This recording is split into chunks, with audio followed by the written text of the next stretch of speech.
My family moved to a small, unassuming rural town called New Kent shortly after I turned 12. We rented a brick house nestled at the end of a winding dirt road, lined with statuesque trees and surrounded by acres of forest, where I enjoyed an amount of roaming space that seemed almost extravagant compared to the cramped apartment we'd lived in prior to our relocation.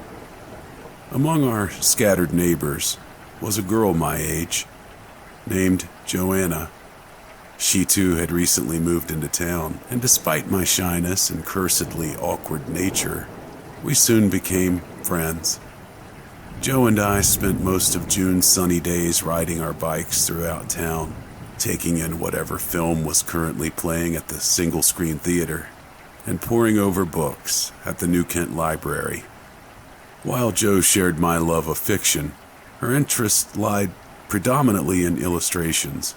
Oftentimes, during our outings, she would reach into the patched messenger bag she always carried with her and retrieve her sketchbook and commence drawing the subject that had captured her eye. Jo was bright, highly creative, and kind enough to give the new timid kid in town a chance rather than largely ignore me like the other local kids did. Jo wasn't simply my best friend. She was the only friend I ever had in New Kent. But all these years later, I still dearly wish I'd never met her. The older I get, the more I've come to realize how unfair memory can be. It's funny in a bitter, cruel sort of way. Some of my happiest recollections from decades ago have begun to fade and blur like aged, out-of-focus photographs. But the painful moments have yet to lose their vibrancy. My remorse remains as vivid as ever. One morning, Jo called to tiredly inform me that she was feeling sick and would be staying home at her mom's insistence. I attempted to pass the time by watching television and perusing a paperback novel, but both those activities ultimately failed to distract me from what I really wanted to do. Go outside and breathe in the fresh air, let the sunlight warm my skin. When that desire eventually grew too persistent to ignore, I climbed onto my bike and began a solitary journey down the winding road. I soon regretted that choice. The miles of dirt felt unbearably long as I traversed them alone. I was on the verge of turning around to head back home, when out of the corner of my eye, I caught sight of something unusual. I came to a stop and glanced towards the towering trees to my right, where I saw a narrow soil pathway trailing ominously into the forest's green depths. I stared at the path in astonishment, for that afternoon was the first time I'd ever laid eyes on it. Jo had never pointed it out during our previous travels, and I'd somehow managed to overlook it entirely. I still don't understand why I dismounted my bike and approached the newly discovered path. It wasn't curiosity that propelled me forward, but a strange, magnetic-like compulsion. My uneasiness increased with every step I took, yet I pressed on anyway. The unsettling sense of disquietude continued to grow as I walked along the soil trail, occasionally sidestepping fallen logs and roots protruding from the ground. An eerie stillness lingered in the forest atmosphere, punctured only by the sound of my footsteps. Eventually, I reached the end of the path. I found myself standing before a house so decrepit that it appeared to be held together by little more than pure luck. The home was encompassed by knee-high grass, overgrown shrubs full of thorns, and spindly vines that reminded me of thin serpents. Nearly every window had been damaged. Some bore spidery cracks that crept along the glass. Others were little more than a collection of broken shards. Several shingles were missing from the sagging roof, and what appeared to have once been a coat of crisp white paint had faded into a chipped, dingy gray. Judging by the house's appalling state of neglect, it seemed as if no one had lived here for a very long time. As I stepped onto the rickety porch, an abrupt euphoria washed over me. A sudden burst of elation bloomed within my mind. Never before had I experienced such unbridled, overpowering joy.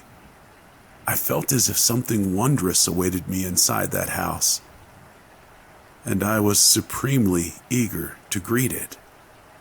My hand was gripping the rust-coated doorknob when a faint noise pierced through the blissful fog in my mind. Immediately I froze, much too frightened to dare move, and I held my breath. Then I heard it again, this time much more clearly. A slight creaking sound, like footsteps shuffling across aged floorboards. It was coming from the other side of the door.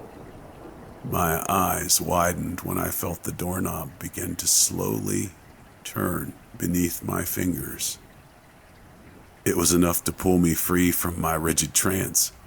I jumped from the porch and ran as fast as my legs could carry me, my chest pounding as I leaped over every obstacle along the path before reaching my bike and wildly pedaling home.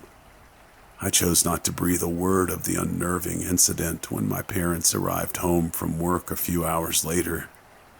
I knew they wouldn't be pleased if they discovered that I'd been snooping around on someone else's property, and I didn't want to risk being grounded for what remained of the summer. 2 days later, Jo had recovered from her brief illness. When I regaled her with the tale of my afternoon in the forest, she gawked at me with a combination of incredulity and excitement as storm clouds rumbled above us in the gray sky. "You have to show me that path," she declared enthusiastically. "If we leave now, we can make it home before the rain starts." I blinked in amazement, stunned by her proposal. There was no way I was going back there. But I've gone down that road countless times and never seen any sort of pathway before. It might take me ages to find it on my own. "Are you serious? Did you miss the part about the creepy house?" Jo smiled. Though her kind expression lacked condescension, I could tell that she didn't fully believe me. "You probably heard a harmless noise," she stated gently, "and mistook it for something sinister. That's not what happened, Jo. I felt that doorknob turn." And she said, "But maybe you just thought you did. Remember when you spent the night at my house and thought the tree branch outside my bedroom window was a ghostly arm? Or when we watched that horror movie and you had nightmares for almost a whole week?" I shifted uncomfortably on my bike and said, "Maybe." And she smiled again, and immediately I felt rather foolish. Though I loathed to admit it, the undeniable truth was that at times my imagination had been guilty of outracing my common sense. She reassured me that we didn't have to stay long. She just wanted to take a look and maybe do a quick sketch or two. Before I had the chance to respond, Jo had already begun to pedal away determinedly. I followed and begrudgingly directed her towards the path, deeply regretting my decision to have ever told Jo about it at all.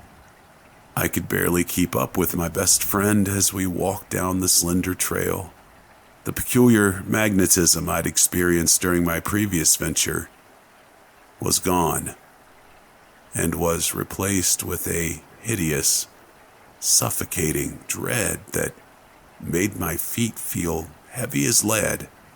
I tried to convince myself that Jo was right, that I'd only imagined the creaking sound and the turning doorknob.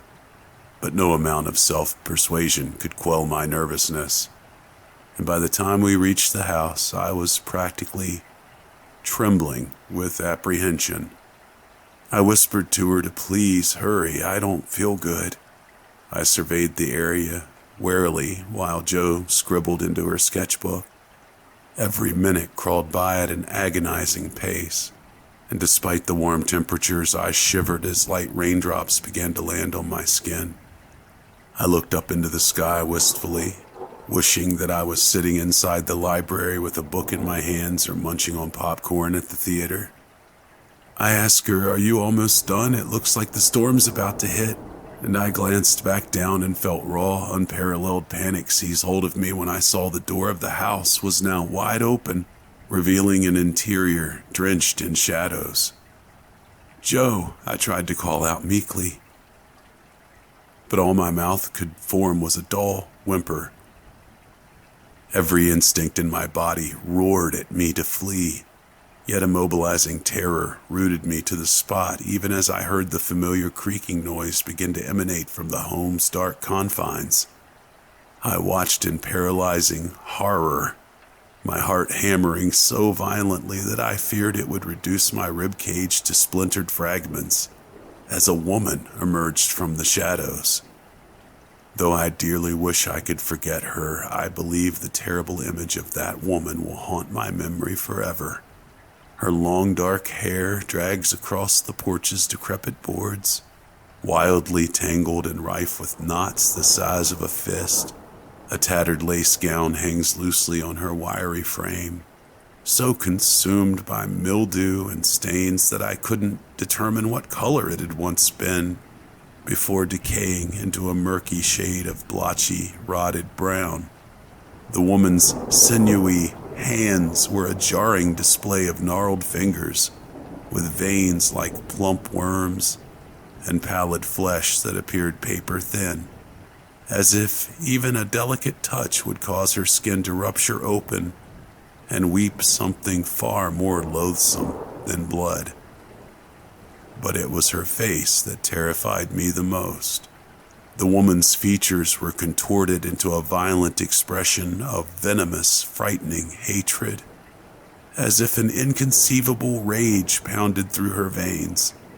Spittle frothed on her colorless lips when she contorted her mouth into a snarl so furious that it bordered on animalistic. The woman's reddened eyes burned with viperous rage as she fixed her gaze on me before staggering off the porch and into the tall grass, her every movement seething with murderous intent. A stifled scream rattled inside my frozen throat. The woman was soon close enough for me to see the dried blood caked beneath her cracked, sickly yellow fingernails. I wanted to tell her that I'd never set foot on her property again, that I'd leave and never come back if she'd spare me from whatever hideous doom she'd planned to inflict upon me. But instead I stood there like a mute and gazed into an infuriated visage entirely devoid of mercy. Suddenly a hand seized the back of my shirt and roughly pulled me backwards. "Run!" Jo shouted frantically. "Now!" In the blink of an eye, we were racing down that path, nearly tripping over our own frantic feet as we ran beneath a sky that had at last erupted into a downpour. Rain fell heavy and threatened to transform the ground into a slick carpet of mud. "Why did you open that door?" I shrieked in a tone shrill with incredible fear. Jo yelled back, "I don't know," her voice teetering on the edge of hysterical sobs. "I didn't mean to do it. All of a sudden my hand was on the doorknob and—" A startled cry tore from Jo's lips when she tripped over an exposed tree root and began to fall. Sometimes on the nights where sleep is particularly elusive, and there's nothing to distract me from the painful memories swimming through my mind. I close my eyes and hear the cracking sound of Jo's skull slamming into a moss-covered rock as she lands in a motionless, silent heap. I scream Jo's name. I gasp when I roll her over and see the blood trickling down her head. Jo's eyes are closed and her chest rises and falls with each feeble breath she takes. I desperately tried to wake Jo before attempting to pick her up, only to discover that her limp body was too heavy for me to carry. All the while, I never stopped hearing that persistent, menacing footstep heading toward us. "I've got to go find help," I whispered shakily. "I promise I'll come back for you." And tears streamed down my cheeks as I dragged Jo's unconscious form into a cluster of shrubs, concealing her within the leafy foliage until not even a patch of her clothing was visible. And then I ran. By the time I reached my house, I was sopping wet with rain and sweat. Sobs racked my body as I called my mother, who in turn called the police. A succession of police cars soon descended upon the dirt road. Nobody believed me, of course. Not when I told two somber-faced officers everything that had happened as my shocked parents sat beside me on our couch and wore matching expressions of horrified confusion. Not when the police repeatedly drove me up and down the dirt road while instructing me to point out where the path was. And not when I couldn't find it again, no matter how hard I tried. The trail had inexplicably vanished into thin air, without leaving behind so much as a trodden blade of grass to mark where it had been, just such a short time ago. That night I lied awake in bed and listened to the inconsolable wails of Jo's weeping mother, drifting hauntingly through the rainy air. I heard Jo's name being called out over and over again as all of New Kent's townsfolk gathered to search for her. But despite their valiant efforts, they failed to uncover any trace of Jo. The searches continued for weeks, and each time, the results were always the same. They never found my Joanna. We moved away a month later. A fresh start, my mother called it. But I dragged my grief and my guilt behind me everywhere I went. I blame myself for Jo's disappearance, and to this day I do. I often wonder how our lives would have turned out if I'd have never even met Jo. Perhaps she would have grown up to become a famous artist. Perhaps I would have become anything but the hollow shell of a person that I am today. Many years have passed since that fateful afternoon, so many years. And I've spent each one mired in self-hatred and ceaseless regret. I constantly think of Jo and my unforgivable failure to save her. But I think I can finally make it right. You see, tonight, I had the urge to take a ride. Much has changed about New Kent. Most of the small shops have been replaced with popular chains. The local library appears to have undergone renovations, and there's a supermarket where the movie theater once stood. But as I drove down the dirt road leading to my former home, I spotted a recognizable sight. Something I never thought I'd see again. The path has reappeared. My own existence disappoints me. I've abandoned all the hopes and dreams I once had, and I work a dead-end job that I inherently despise. And I have no companionship to speak of. I'm no longer afraid to walk into that forest. Even if the withered woman remains there, her infernal rage cannot compare to the unbearable weariness and pain that I have carried with me for so long. I hope that I'll find my best friend right where I left her, somehow frozen in time and still unawake, waiting for me to fulfill the promise I made on that long ago summer day. This time, I won't leave without her. I believe the path I am about to walk is meant for me alone. And if I never return, I don't think you'll be able to find me. Please, know that I am without fear, and that I am finally ready to face whatever awaits me at the end.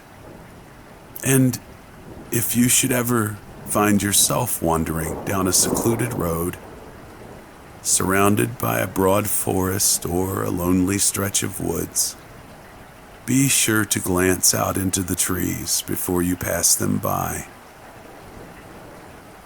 Perhaps there's a path meant for you, too.